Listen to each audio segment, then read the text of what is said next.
എന്തൊക്കെ അസുഖമല്ല എല്ലാവർക്കും. നമ്മളിങ്ങനെ യൂട്യൂബിൽ നിന്ന് ഒരുപാട് വീഡിയോ കാണുന്നില്ലേ? യൂട്യൂബിൽ ഒരുപാട് സെറ്റിങ്സ്, ഒരുപാട് ഫീച്ചറുകൾ, ഒരുപാട് പുതിയ പുതിയ സംഭവങ്ങളൊക്കെ വരുന്നുണ്ട്. നമ്മൾ കുറേ ആയില്ലേ യൂട്യൂബിൻ്റെ ഒരു വീഡിയോ ചെയ്യാത്ത, യൂട്യൂബിൻ്റെ ടിപ്സ് ആൻഡ് ട്രിക്സ് വീഡിയോ. ഇന്ന് യൂട്യൂബിൽ ഏറ്റവും പുതുതായിട്ട് വന്ന 2 ഫീച്ചറുകൾ, അത് ഏതെല്ലാമെന്ന് നമുക്ക് നോക്കാം.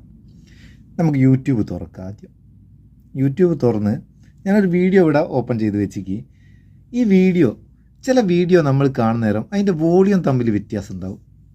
ചിലപ്പം ലോ വോളിയം, ഹൈ വോളിയം, അല്ലെങ്കിൽ ഒരു സ്റ്റേബിൾ അല്ലാത്ത വോളിയം. അതിന് യൂട്യൂബ് നമുക്ക് പുതിയൊരു സെറ്റിങ്സ് തന്നിരിക്കും. സംഭവം എന്താ വെച്ചാൽ, നമ്മൾ ഈ കാണുന്ന വീഡിയോൻ്റെ സ്ക്രീനിലൊന്ന് തൊട്ട് കഴിഞ്ഞാൽ ഇവിടെ ഒരു ഗിയർ ഐക്കൺ ഉണ്ടാവും, ഒരു സെറ്റിങ്സിൻ്റെ. അതൊന്ന് ക്ലിക്ക് ചെയ്ത് കൊടുക്കുക. ക്ലിക്ക് ചെയ്താൽ ഇവിടെ താഴെ അഡീഷണൽ സെറ്റിങ്സ് എന്നുള്ള ഒരു സംഭവം കാണും. അതിൽ ക്ലിക്ക് ചെയ്താൽ ഇവിടെ സ്റ്റേബിൾ വോളിയം എന്നുള്ള ഒരു ഓപ്ഷൻ പുതിയ കാണാം.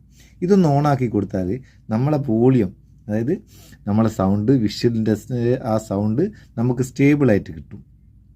தெரியுங்க സംഭവം.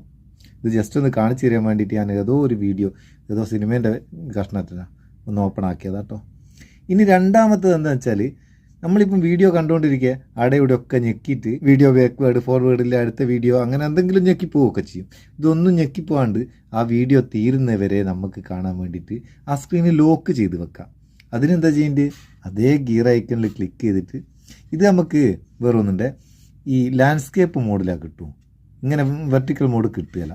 അതിന് നമുക്കിതൊന്ന് ലാൻഡ്സ്കേപ്പ് മോഡിലാക്കാം. അതിന് ശേഷം ഈ ഗിയർ ഐക്കണിൽ ക്ലിക്ക് ചെയ്താൽ ലോക്ക് സ്ക്രീനിലുള്ള ഇതൊന്ന് ക്ലിക്ക് ചെയ്ത് കൊടുക്കുക. ലാൻഡ്സ്കേപ്പ് മോഡിലാക്കിയതിന് ശേഷം എന്ത് ചെയ്യുക? വീണ്ടും അതേ ഗിയർ ഐക്കണിൽ ഒന്ന് ക്ലിക്ക് ചെയ്തിട്ട് ഇവിടെ ലോക്ക് സ്ക്രീനിലുള്ള ഒരു ഓപ്ഷൻ കാണാം, അതിലൊന്ന് ക്ലിക്ക് ചെയ്ത് കൊടുക്കുക. ക്ലിക്ക് ചെയ്ത് കഴിഞ്ഞാൽ പിന്നെ ഇതൊന്നും ചെയ്യാനാകില്ല. എവിടെ എന്ത് ടച്ച് ചെയ്താലും ഇത് മാറുന്നില്ല. രജനിയാണ് എൻ്റെ പടത്തിൻ്റെ ക്ലിപ്പാണ്, നമുക്ക് കോപ്പിറൈറ്റ് വരികയിലായിരിക്കും. ഇനി വീണ്ടും നമുക്കിത് റിട്ടേൺ പോകണമെങ്കിൽ ടാപ്പ് ടു അൺലോക്ക് എന്നുള്ള ഒരു ഓപ്ഷൻ കാണാം, അതിലൊന്ന് ടാപ്പ് ചെയ്ത് കൊടുക്കുക, അൺലോക്കായി. സംഭവം അങ്ങനെ അടിപൊളിയല്ലേ? ഇത് 2 യൂട്യൂബിൽ പുതിയ വന്ന ഫീച്ചറുകളാണ്. ഈ 2 ഫീച്ചറുകൾ നിങ്ങൾക്ക് കിട്ടണമെങ്കിൽ യൂട്യൂബ് ഒന്ന് അപ്ഡേറ്റ് ചെയ്യുക, പ്ലേ സ്റ്റോറിൽ പോയി അപ്ഡേറ്റ് ചെയ്താൽ മതി. ഈ സംഭവം എങ്ങനെയുണ്ട്, ഉപകാരമാണ് തോന്നിയിട്ടുണ്ട്, ചങ്ങായിമാർക്കൊന്ന് ഷെയർ ചെയ്ത് കൊടുക്കുക, ഓലും അറിഞ്ഞോട്ട് എങ്ങനെയൊക്കെ ഫീച്ചർ വന്നിരിക്കുന്നു. നമുക്ക് അടുത്ത വീഡിയോയിൽ നല്ല സെഗ്മെൻറ്റ് കാണാം. നിങ്ങളുടെ സ്വന്തം മുത്തൂസ് മാപ്പ് ചെയ്യൂ. Thank you so much.